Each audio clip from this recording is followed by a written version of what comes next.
Now let's make sure all of us understands this. The Bible clearly mentions the Most High God created the world in 6 days. And on the 7th day, he rested from all his works. He created the 7th day by blessing it and by making it holy. And he commanded us to labor and work 6 days.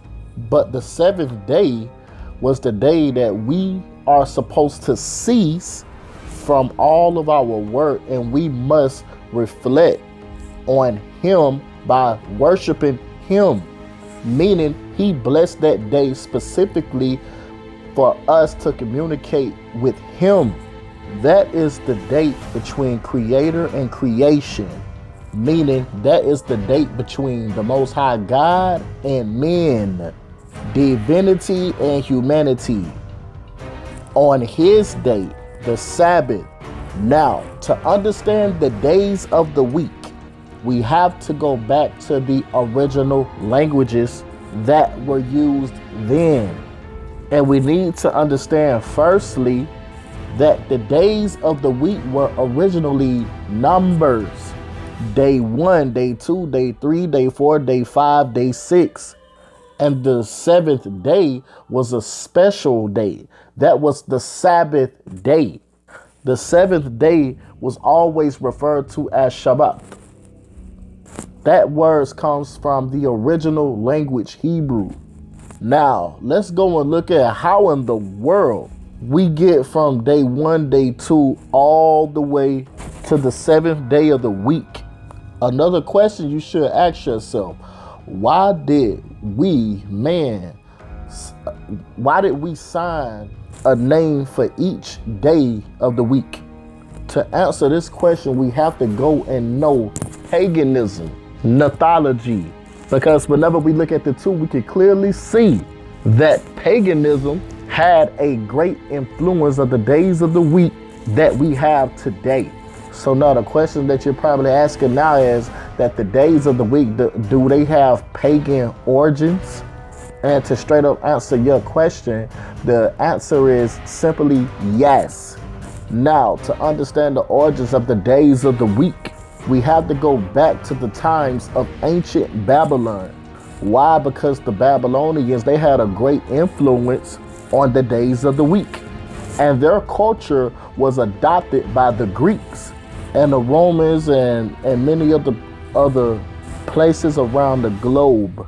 The Babylonians, they used to stand on towers and they gazed up into the heavens and they were able to look at the sun, the moon, and they were also able to see 5 other visible planets, which are visible to the human naked eye.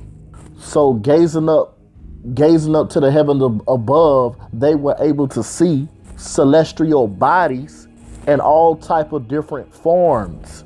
These 5 different celestial bodies that they saw appeared to be the stars in the sky, but these were actually 5 planets. They took these 5 planets, the sun and the moon, and what they did was they began to name them after Babylonian gods. We all know the pagan origins of Babylon. They all began with Nimrod, and Nimrod was a big-time pagan. So what the Babylonians did, they named each day after a planet. And these planets, they received a name after the ancient Babylon gods. Until today, the planets that we see up in the sky, they were not given their names by coincidence. The names that were given to the planets, it was to signify or to represent gods that people used to worship in the ancient days. Paganism. Now, besides the sun and the moon, what are these 5 planets which were seen by the Babylonians? That is a good question. The 5 planets that were seen by the Babylonians was Mercury, Venus, Mars, Jupiter, and Saturn. These were the 5 planets that could be seen by the naked eye. Next question. Which days of the week do these planets represent? Now stay with me on this one, ladies and gentlemen, because this is a very crucial point. Listen carefully. First, I want you to make note of this. In Hebrew, the days of the week are simply numbered, except for the seventh day, which is the Shabbat, the Sabbath day. In Arabic, the days of the week are also numbered, and the seventh day is still recognized as the Shabbat. But the sixth day is now referred to as El Jum'ah, and that is the day of gathering. That is the day when Muslims pray at the mosque on Friday, the sixth day of the week. Now, in modern Greek, the days are also numbered, and the seventh day is still the Shabbat, which is Sabbath. But the first day in Greek is now recognized as Kyriaki, which is the Lord's day. The interesting thing is the sixth day in Greek is called the Paraskerit, which is the preparation. And preparation is made on the sixth day before the Sabbath. On Friday evening, that is when the people do preparation for the Sabbath. Now let's go back to the days of the week. I'm going to take you to the cults which have been adopted by the Romans. The names of the days of the week, according to the planetary system, the names are as follows: Sun, Moon, Mars, Mercury, Jupiter, Venus, and Saturn. Now, I want you to make note of something very important here. I want you to make note that the sun came first before the planets. And since the sun comes first before all of the other planets, it would make a lot of sense, like if you would want to name the days of the week after the planets, the first day should be represented by the sun. And since the sun is greater than the moon, it makes sense that the sun must come first before the moon. And since the moon is looked upon as next after the sun, then it makes perfect sense to place the moon after the sun. In this case, the moon comes second. So that is the second day of the week. Now, Sunday. This word comes from the Latin word solis, des solis, meaning the Sunday.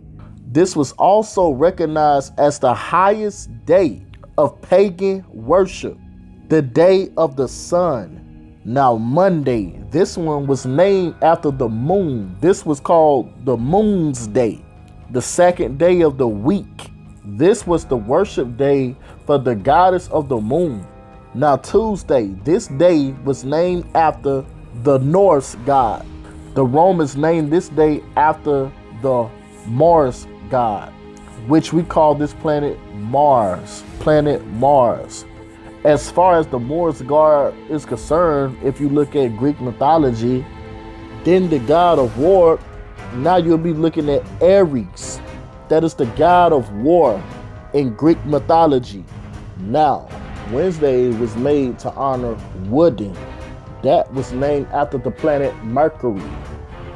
Thursday, this day was named after the Norse god Thor, the god of thunder.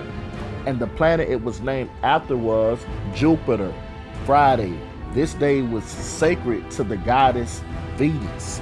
Saturday, this day was named after the planet Saturn. This was Saturn's day.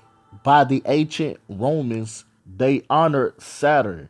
Now, clearly, by looking at the origins of the days of the week, we can clearly see that the sun comes first and the planet Saturn comes last. The sun is first before the planets, and Sunday is first of the week. Saturn is furthest from the sun, and Saturday is also last of the week. Can you see a clear pattern now, ladies and gentlemen? One more thing I wanted to bring to your attention. I want all of you to look at your calendar. What day does it begins with? We can clearly see that Sunday is first. And Saturday is all the way at the end, which is the 7th day. Now that we got a clear understanding of this, now that I have taken you through the origins of the days of the week, now I want to take you to a new section in this presentation, because this is about to get deep. Because now what we are about to look at in episode 3 is the historical evidence, strictly world history. We are now going to look at the historical evidence that supports the transfer of the day of worship from day number 7 to Sunday. You're going to find out why the Christians abandoned the true Sabbath that the Most High had gave us since creation. You guys should be asking yourself, what could have possibly would lead Christians to abandon that day, the Most High's day, the Sabbath day of worship, to join hands together with paganism and worship on the day of the sun, on the great day of pagan sun worship. Now let us go and look at this historical evidence so we can truly understand that Sunday is not even close to being the Sabbath. Pay close attention in our next video, episode 3. Shalawam.